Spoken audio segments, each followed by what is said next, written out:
আমি বাৰম্বাৰ আমি চাই আছোঁ যে বিজেপি দলে কেনেদৰে বিভিন্ন সময়ত মহিলাসকলক অসমৰ ভিতৰত অসমৰ বাহিৰত অপমানিত কৰি গৈ আছে। মুখ্যমন্ত্ৰী পঞ্চায়ত নিৰ্বাচনৰ পিছত মহিলাসকলক যি ধৰণে তেওঁলোকৰ চৰিত্ৰৰ ওপৰত কলা দাগ লগালে আজিলৈকে তেওঁলোকে ক্ষমা বিচৰা নাই। আমাৰ উদ্দেশ্যটো হ'ল যে মুখ্যমন্ত্ৰী মহোদয়ে নিজৰ অহংকাৰটো ত্যাগ কৰক আৰু অসমৰ আইসকলক পৰা চাকৰিৰ ক্ষেত্ৰত যি তেওঁলোকে নিম্ন এটা অভিযোগ দাঙি ধৰিলে এই ক্ষেত্ৰত ৰাইজৰ পৰা তেওঁ ক্ষমা বিচাৰিব লাগে। লগে লগে আমি দেখিছোঁ অন্য ৰাজ্যতো হাৰিয়ানাত বিজেপি দলৰ নেতাসকলে জম্মু কাশ্মীৰত পেহেলগামত যি বিধৱাসকল আছে তেওঁলোকক সমালোচনা কৰিছে যে তোমালোকে কি কৰি আছিলা, তোমালোকৰ স্বামী তোমালোকৰ চকু আগত কোনোবাই আহি গুলিয়াই মাৰিলে, তোমালোকে কি কৰি আছিলা, তোমালোকে ইমান ভয়াতুৰ কিয়? এয়া হ'ল বিজেপি দলৰ এজন নেতাৰ বাক্য, একো হোৱা নাই। মধ্য প্ৰদেশৰ এজন বিজেপি দলৰ মন্ত্ৰীয়ে ক'লে যে কৰ্ণেল ছফিয়া কুৰেশ্বি পাকিস্তানৰ লগত সম্পৰ্ক আছে। যি কৰ্ণেল ছফিয়া কুৰেশ্বি ইউনিফৰ্ম পিন্ধি আজি তেওঁলোকৰ ভাৰতৰ আমাৰ গোটেই আমাৰ মানুহক সাহস দিলে যে আমাৰ সেনা বাহিনীয়ে পাকিস্তানৰ ওপৰত আক্ৰমণ চলাই আছে। সেই কৰ্ণেল ছফিয়া কুৰেশ্বীৰ ওপৰত সেই বিজেপি মন্ত্ৰীয়ে এটা ইমান তৰল মন্তব্য কৰিলে, কিন্তু কোনো ধৰণৰ পদক্ষেপ নহয়। এয়া হ'ল বৰ্তমান বিজেপি দলৰ চৰিত্ৰ। একেৰাহে আজি অসমৰ মুখ্যমন্ত্ৰীও অসমৰ মহিলাসকলৰ পৰা আজি তেওঁলোকে ক্ষমা বিচৰা নাই। সেই সম্পৰ্কত আজি মিটিং মাতা গৈছে, ৰাইজক বুজাই দিয়া গৈছে যে অসমৰ আইসকল নিজৰ স্বাভিমানৰ দায়িত্ব সহকাৰে নেতৃত্ব ল'ব আৰু তেওঁলোকৰ লগত কংগ্ৰেছ দল থাকিব। ৰিপুণ বৰা ডাঙৰীয়া যোৱাকালি খুব এটা শক্তিশালী সংবাদমেল তেওঁলোকে সম্বোধন কৰিলে। গোটেই হিমন্ত বিশ্ব শৰ্মা ডাঙৰীয়া তেওঁৰ গোটেই ইনচিকিউৰিটিটো তেওঁ ফাদিল কৰিলে। মুখ্যমন্ত্ৰী কি লৈ ভয় কৰিছে, কাক লৈ ভয় কৰিছে খুব স্পষ্টভাৱে ৰিপুণ বৰা ডাঙৰীয়া এজন জ্যেষ্ঠ নেতা প্ৰাক্তন সভাপতিয়ে তেওঁ প্ৰকাশ কৰিছে। ৰিপুণ বৰা ডাঙৰীয়া যে হিমন্ত বিশ্ব শৰ্মা ডাঙৰীয়া বাস্তৱ মানসিক স্থিতি যে আজি যোৱাকালি ৰাজহুৱা কৰিছে, মই তাৰ বাবে ৰিপুণ বৰা ডাঙৰীয়াক ধন্যবাদ জ্ঞাপন কৰিছোঁ। হ'ব, ধন্যবাদ। মানে কথাটো হৈছে কি, মুখ্যমন্ত্ৰীয়েতো এতিয়া চালবেলকে বহুত কথা কয়, আপোনালোকে জানে। তেওঁৰ কথাৰ কোনো ভেলু নাই আৰু তেওঁ এতিয়া কৈছে পিছ মুহূৰ্তত ক'ত পলাই তেওঁ ঠিক নাইকিয়া, কাৰণ আজি তেওঁ কৈছে। গতিকে তেওঁ ইয়াৰ আগতেও বহুত কথা কৈছে মুখ্যমন্ত্ৰীয়ে। তেওঁতো কেইবাৰ ৰিজাইন দিলে তাৰ ঠিক নাই, গতিকে তেওঁ কেইবাৰ আত্মজাহ কৰিম বুলি ক'লে ঠিক নাই। গতিকে তেওঁৰ কথাৰ কি ভেলু আছে? সময় আহক, সময় আহিলে আমি চাম। যদি সঁচাকৈ আহে প্ৰত্যাহ্বান জনাইছোঁ, আমি তেওঁক ৱেলকাম কৰিছোঁ। মুখ্যমন্ত্ৰীয়ে পদত্যাগ কৰে নে কোনে পদত্যাগ কৰে সেইটো মই আজি ক'ব নোৱাৰোঁ, কিন্তু এইটো কথা ঠিক যে মুখ্যমন্ত্ৰীয়ে এই যি দম্ভ মাৰি আছে তেওঁ দৰ্প শূন্য হ'ব। তেওঁ যে এজন যে মিছলীয়া 420 বুলি তেওঁ প্ৰমাণিত হ'ব।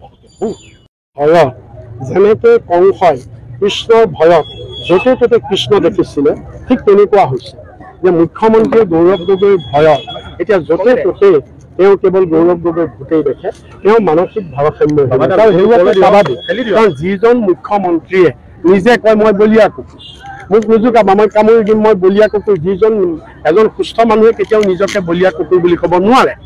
যিজন মুখ্যমন্ত্ৰীয়ে কৈছে কেঞ্চাৰ পাপ কৰিলে কেঞ্চাৰ হয়, গতিকে তেওঁ যিজন মুখ্যমন্ত্ৰীয়ে ক'লে যে অসমৰ মহিলাই চৰিত্ৰ বন্ধকত থৈ চাকৰি লয়, গতিকে এইজন মুখ্যমন্ত্ৰীৰ পৰা কি তেওঁ কালি মই কোৱা কথা, তেওঁ হৈছে ডাইভাৰ্চন পলিটিক্স।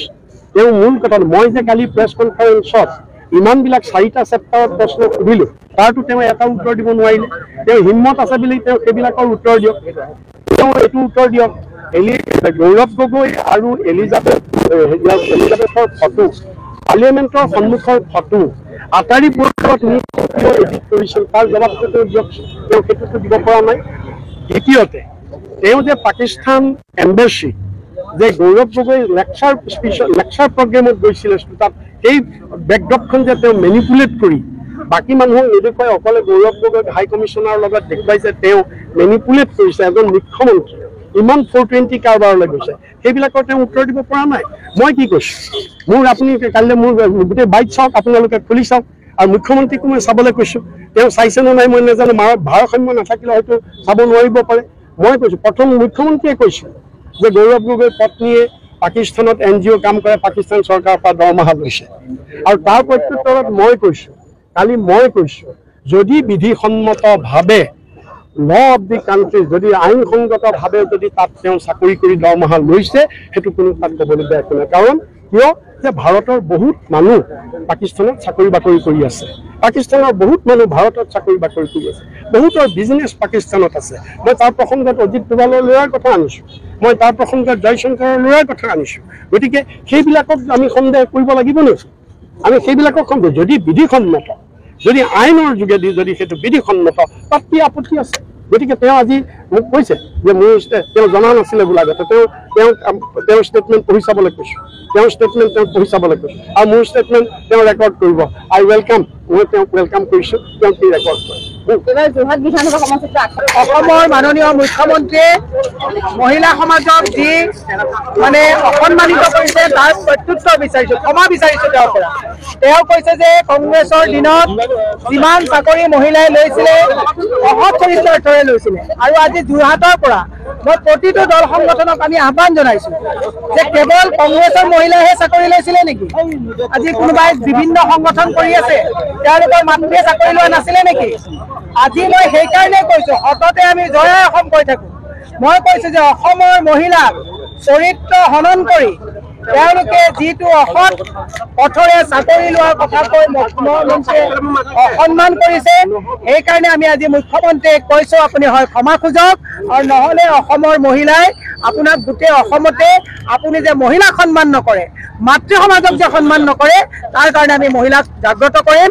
আৰু অৰুণোদয় আঁচনি দিলে নহ'ব, আঁচনি আপোনাৰ পইচাৰে দিয়া নাই।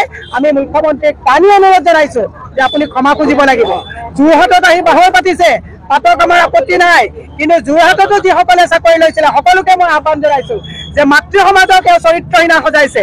আজি গোটেই পৃথিৱীতে বিশ্বত অসমৰ মহিলাই চৰিত্ৰ মানে ভাৰ্জিনিটি ভাৰ্চেছ জব ক'বলৈ লাজ লাগে, তেনেকৈ চাকৰি লয় বুলি মুখ্যমন্ত্ৰীয়ে নিৰ্বাচনী বৈতৰণি পাৰ কৰাৰ কাৰণে যি নিকৃষ্ট পন্থা হাতত লৈছিলে তাক তীব্ৰভাৱে গৰিহণা দিয়াই নহয়। আমি ইতিমধ্যে ওমেন কমিশ্যনত আমি গোচৰ ৰুজু কৰিছোঁ।